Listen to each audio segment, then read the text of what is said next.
శ్రీ గురుభ్యో నమః.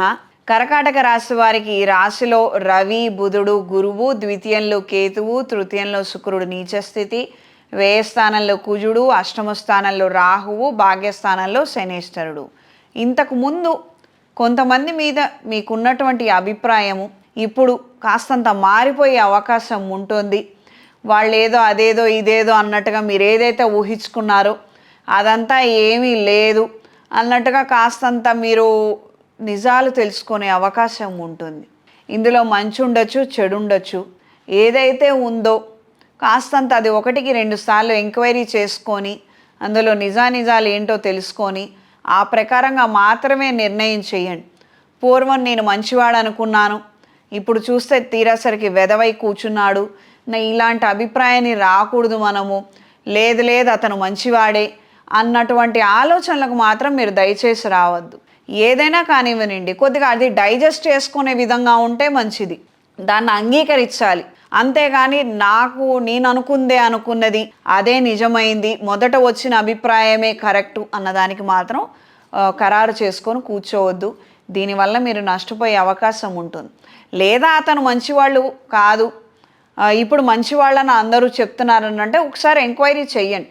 ఎవరైనా కావచ్చు, ఏదైనా కావచ్చు, మీరు పెట్టుబడులు పెడుతున్నా ఇదే పద్ధతి, లేదా ఎక్కడైనా వెళ్దాం అనుకున్నా, ఏదైనా చేద్దాం అనుకున్నా ఇదే పద్ధతిని పాటించండి. దీనివలన మీకు మేలు జరుగుతుంది. సంతానానికి సంబంధించిన అంశాలు అంతంత మాత్రంగా ఉంటాయి. వాళ్ళ ద్వారా ధనం ఇంకా ఆస్తి ఎక్కువ ఖర్చు అయ్యే అవకాశం ఉంటుంది. కుటుంబంలో ఇంతకు ముందు నుంచే కలహాలు ఉండి చికాకులు ఉన్నట్లయితే అవి ఇప్పుడు శృతి మించి రాగాన పడే అవకాశం ఉంటుంది. కాస్తంత కింది స్థాయి మాటలు, వినకూడనటువంటి మాటలు, విమర్శలను ఎదుర్కొనే పరిస్థితులు ఏర్పడవచ్చు. చేస్తున్నటువంటి సొంత వ్యాపారము, సెకండ్ ఇన్కమ్ కోసం కావచ్చు, లేదా మీ వ్యక్తిగత అభివృద్ధి కోసం మీరు తీసుకుంటున్నటువంటి నిర్ణయాలు కావచ్చు, అనుకూలంగా మారతాయి. మంచి ప్రయోజనాలను పొందగలుగుతారు. ఈ వారం పరిహారం: శివాలయంలో అభిషేకం చేయించుకొని తీర్థ ప్రసాదాలను స్వీకరించండి. అదేవిధంగా ఎరుపు రంగు పువ్వులతో లక్ష్మీదేవి అమ్మవారికి సమర్పిస్తూ అష్టోత్తరం లేదా అష్టకం చదవండి. శుక్రవారం రోజున లక్ష్మీ తామర ఒత్తులతో అష్టమూలికా తైలంతో దీపారాధన చేయండి. ఈ విధంగా చేయడం వలన ఆర్థిక అభివృద్ధిని మీరు పొందగలుగుతారు.